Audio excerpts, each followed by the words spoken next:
Hello. Interesting that you actually are viewing this, but thank you. This is a rant. There's no two ways about it, and there's no other way to describe it. I am about to start ranting. The subject happens to be the state of affairs of everyone living below, say, the poverty line. People that don't have easy access to health care, insurance, jobs, education, all those cool stuff, along with, groceries and clothes for their children. I made $26,000 last year working 2 jobs. I worked in the food industry, and I worked as a janitorial personage. And I made only $26,000. 60 hours a week. Broke my back every goddamn day. And I paid 17% taxes.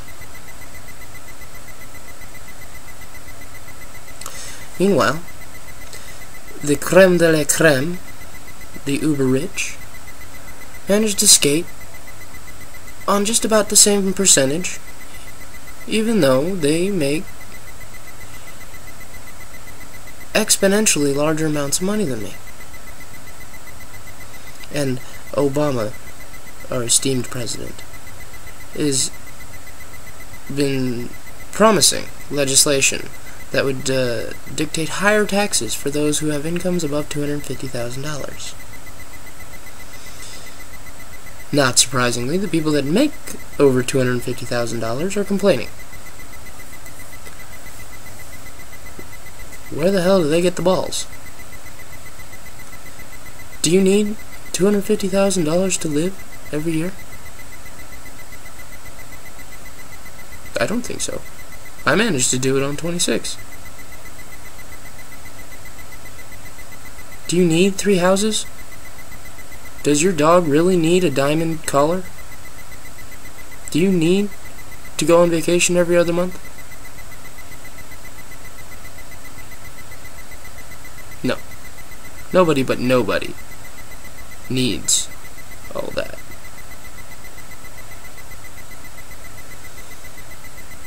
But they have it.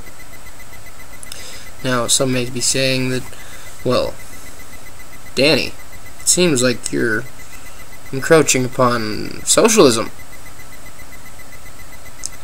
Socialism has been tainted by the government, the rich, for years.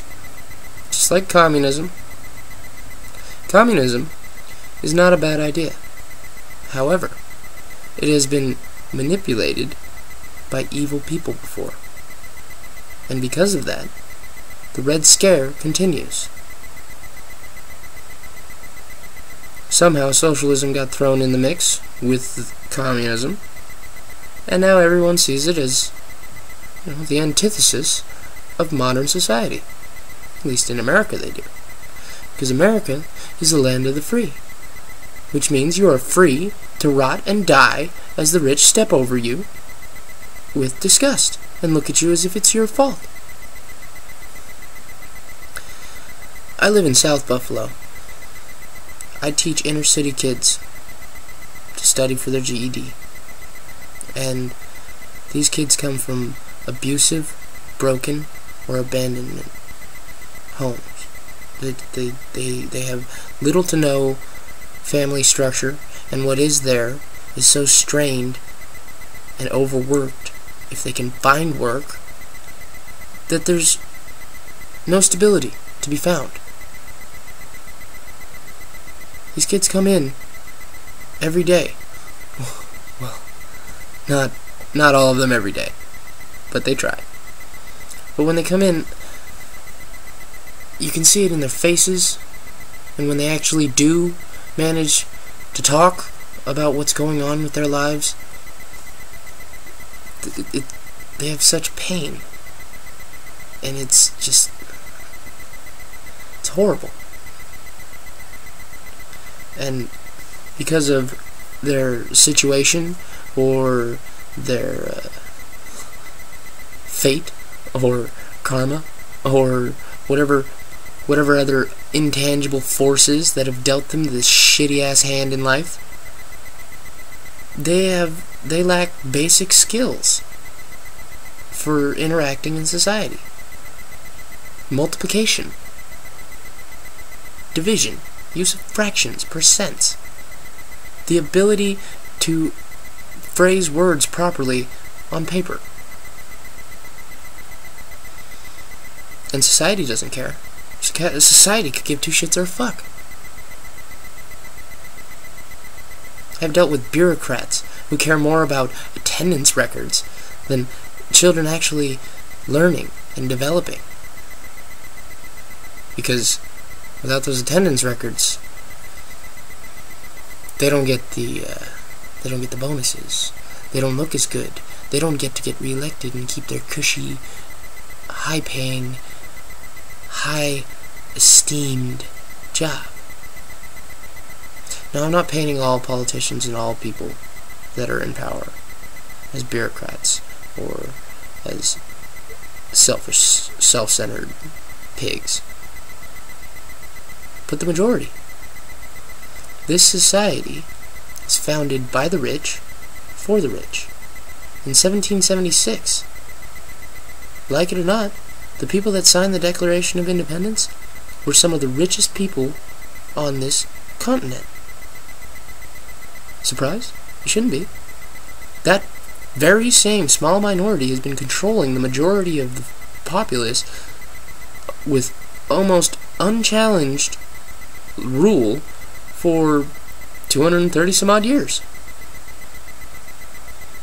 There have been exceptions, civil rights breakthroughs, but that only happens when the populace wakes up to an injustice, actually opens their eyes, and gets motivated enough to move.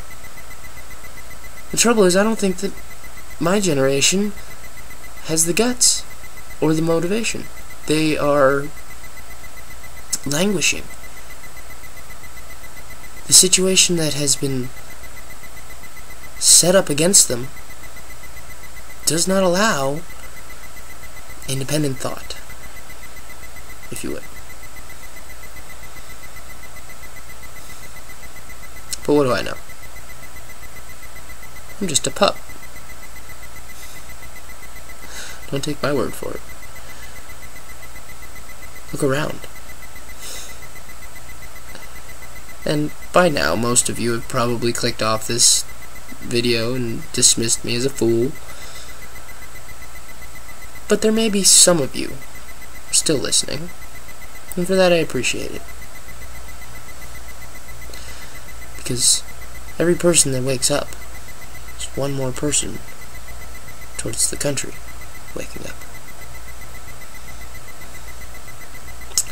And for any of you that don't live in America and are watching this, and may have had some preconceived notion that America was so great and so free. Yes, it is great.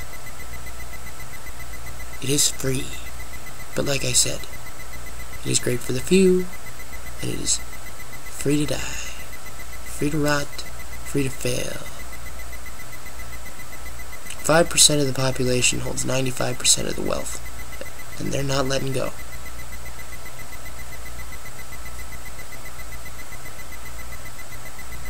What do they care? They're rich.